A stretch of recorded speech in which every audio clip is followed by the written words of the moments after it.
You know, I've lived a long life. I've met presidents, leaders, billionaires, and barbers who swear they know more than all of them put together. But every now and then, life humbles you in a way you never saw coming. For me, that moment was when I realized I didn't really know who Prophet Muhammad was. I knew the name like everybody does. You hear it in the news, in conversations, in classrooms. But I had never studied the man himself. Never looked past the sound bites or the opinions people throw around. Folks love to give you pieces, but not the truth. One late night, when my spirit was restless like it gets sometimes, I sat there thinking, Steve, you keep talking about Islam, but you never learned about the man at the center of it. Who was he really? So I picked up a biography, then another, watched lectures, listened to Muslims talk about his life, and what I discovered hit me in a way I wasn't ready for. I expected to read about a warrior or some strict ruler or a man hungry for power. But instead, I found a man who cried when the poor went hungry. A man who mended his own clothes, swept his own home, patched his own sandals. A man who buried his children with his own hands and still met the world with compassion. You can't fake that kind of heart. I sat there thinking, this is the most followed man on earth. Billions love him. And he lived like this? No throne, no palace, no guards. Just humility. The more I read, the more I felt like I was reading about someone who had been guiding me my whole life without me even knowing it. His story shook me from the beginning. Born in Mecca, lost his father before he was born, lost his mother at 6, a childhood of pain most people would have used as an excuse to give up. But he didn't. His uncle raised him, and from a young age people called him Al-Amin, the trustworthy. And let me tell you, a whole city calling you that is something no PR team can build. That's character. Then I reached the part about the revelation. Imagine you're 40. You've harmed no one. You live simple. You go up to a cave to reflect on the chaos in the world. And suddenly the angel Gabriel appears and commands, read. And he says he cannot. 3 times. Man, I stopped right there. Because it wasn't about reading words on a page. It was about reading the signs. It was about opening your heart even when you think you aren't qualified. I said to myself, that's me. I'm no scholar. I'm just a man trying to understand. And if God can speak to someone who feels unprepared, then maybe he still speaks to the rest of us too. When the prophet came down from that mountain trembling, the first person he went to was his wife Khadijah. And she didn't doubt him. She didn't judge him. She wrapped him in her arms and said, by God, he would never disgrace you. That right there, that's love. That's partnership. That's the kind of support every great man needs, but few ever talk about. His story didn't begin with armies.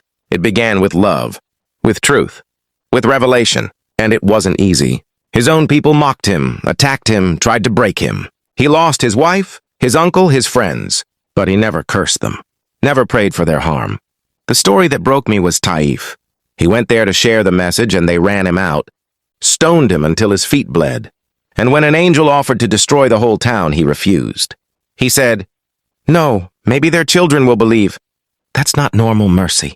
That's divine mercy. And the more I read, the more I realized he wasn't just teaching religion. He was teaching humanity. Today the world praises loudness, ego, and power. But his greatness was quiet. It was service, patience, faith, compassion. He sat with the poor. He comforted orphans. He smiled often, even while suffering more than most. I felt ashamed at how little I knew, at how quickly I believed the world instead of learning from the man himself. I read the story of the woman who threw trash on him every day. One day she didn't. So he checked on her, found her sick, and prayed for her recovery. Who does that? That's not just kindness. That's a heart connected to something higher than this world. I read about how he treated women. 1,400 years ago, he said, the best of you are the best to your women. And paradise lies at the feet of your mother. At a time when kings treated women like property, he treated them like partners. He listened to them. He learned from them. He honored them. That's not just love. That's leadership. Then I read about the death of his son Ibrahim, a prophet, a man chosen by God, holding his child and crying.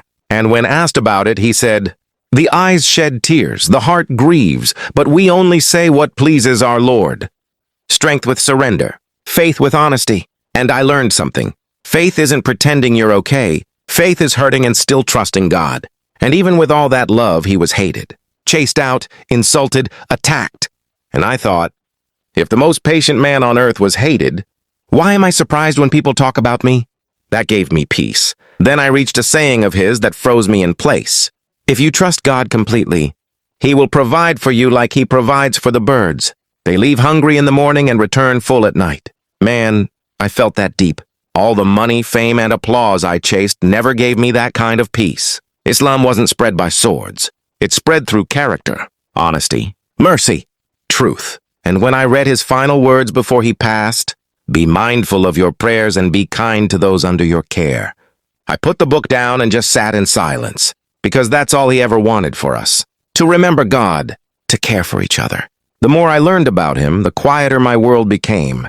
All the noise, fame, pressure, deals started fading. He had none of the things we chase today. No palace, no luxury, no audience shouting his name. But he had peace, real peace, peace that comes from connection with God. He climbed by kneeling. He rose by serving.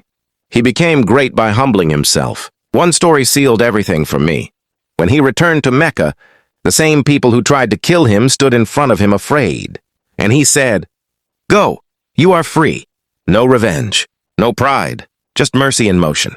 If he could forgive them, who am I to hold grudges? If he could stay humble with power, who am I to be arrogant in comfort? If he bowed 5 times a day in gratitude, who am I to forget my Lord? I realized Islam isn't just a religion. It's a rhythm of remembering God, serving others, and finding peace again and again. His light reached across 14 centuries and still found me, a kid from Cleveland, and showed me that everything I thought was success was just noise. And one night after all this reading, I sat alone. No cameras, no audience, just me. And I asked myself, Steve, what have you been chasing? Trophies don't speak. Cars don't comfort you. Money doesn't pray for your soul. But faith does. Faith fills the places success can't reach. And through learning about Prophet Muhammad, I realized something. Greatness isn't standing tall. Greatness is bowing right. Legacy isn't what people say about you. It's what God remembers about you. And when I finished his story, I didn't feel judged. I didn't feel confused. I felt invited. Like God was saying, "You've seen what peace looks like. Are you ready to find yours?" And ever since that day, I haven't walked alone.